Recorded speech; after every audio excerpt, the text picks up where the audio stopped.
So a subscriber wrote to me and asked for my advice, and I decided to make a video of it because it is such a common problem that women in their 40s and 50s face. I'll share the full message in just a sec, but the gist is, should she stay in a safe but unhappy situation or take a risk and have a shot at real happiness? And this can actually apply to a lot of different situations. So maybe it's a job that you dread waking up for, but it pays the bills.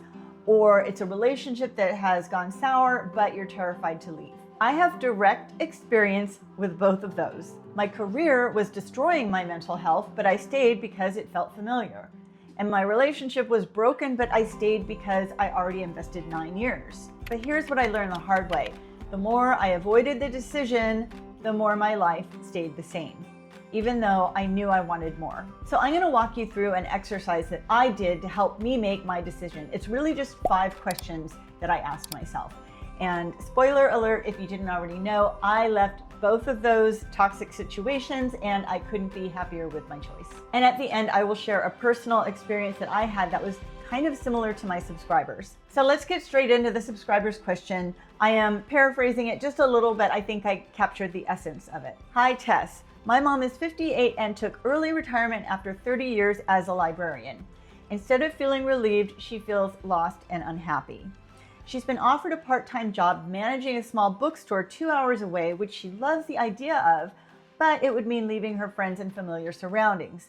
The safe option is to stay put and volunteer, but that doesn't excite her at all. She's spent her whole life pleasing others and now she's frozen, unable to choose for herself. From your experience, how can someone sort through the fear to figure out what they truly want, not just what feels safest? Sincerely, Kieran. So first I want to say thank you, Kieran, for writing in, especially because I love this question because it's so common to women in their 40s and 50s.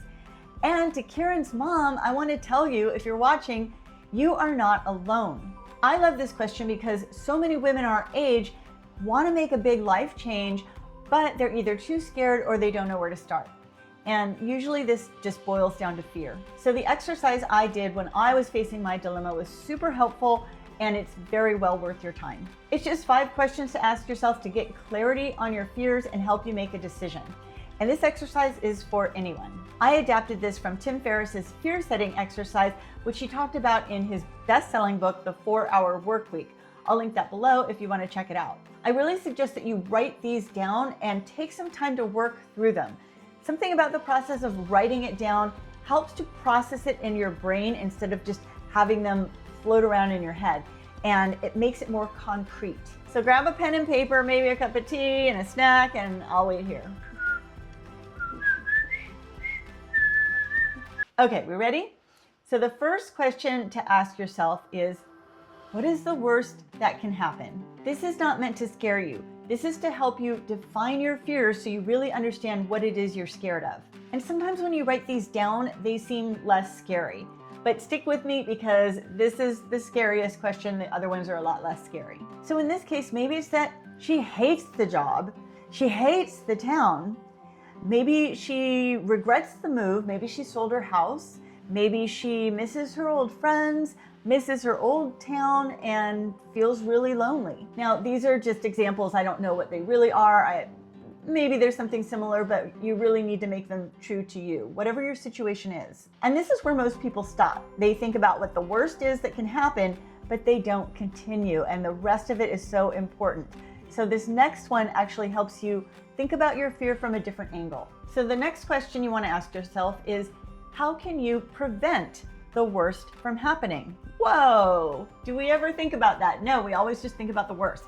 But this is a good one to go through, to work through in your mind. So in this example, maybe she does a trial period instead of a permanent move. Or maybe she keeps her current home for a year or so and sublets it or rents it out so she doesn't have to give that up and can come back. Maybe she negotiates a part-time or an exit clause with her employer. Maybe she makes a plan to maintain regular visits with friends. This town is only 2 hours away, so it's drivable, or you can take a train.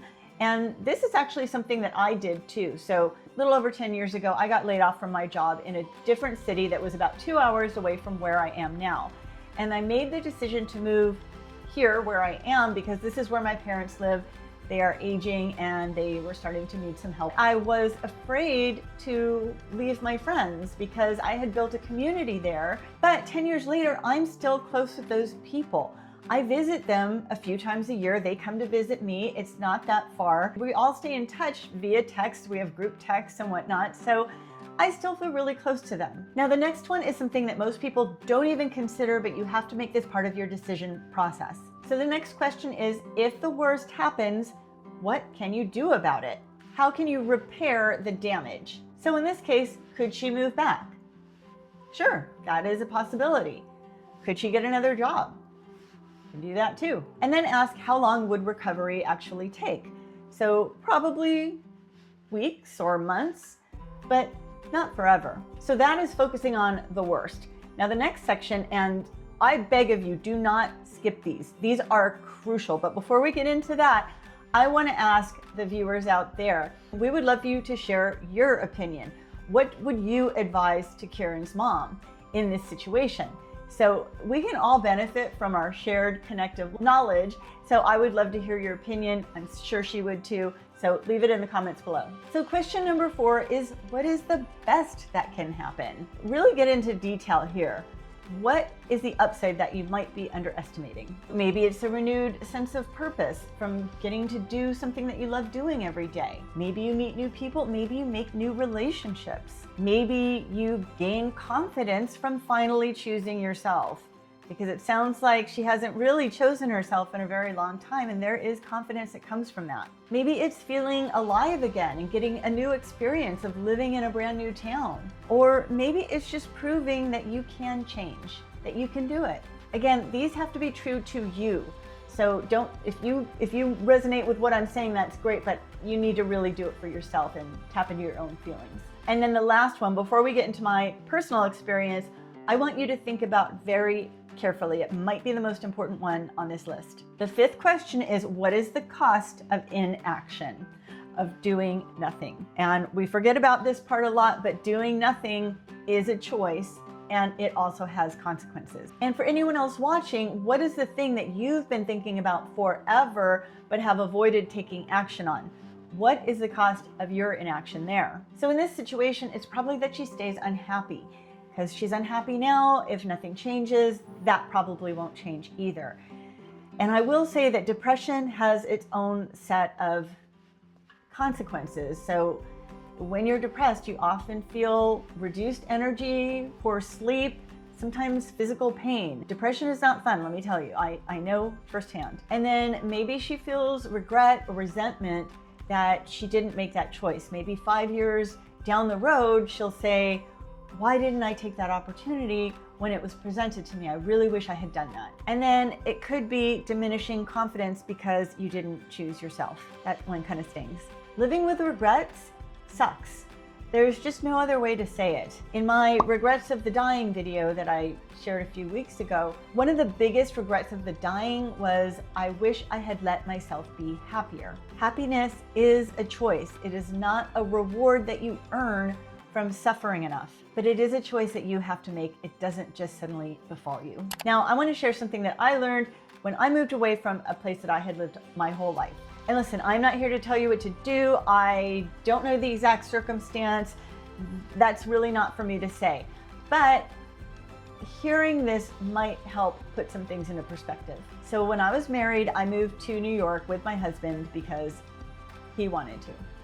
We were there for 2 years and I was miserable. I didn't know anyone there. I didn't make any friends except for a few work friends.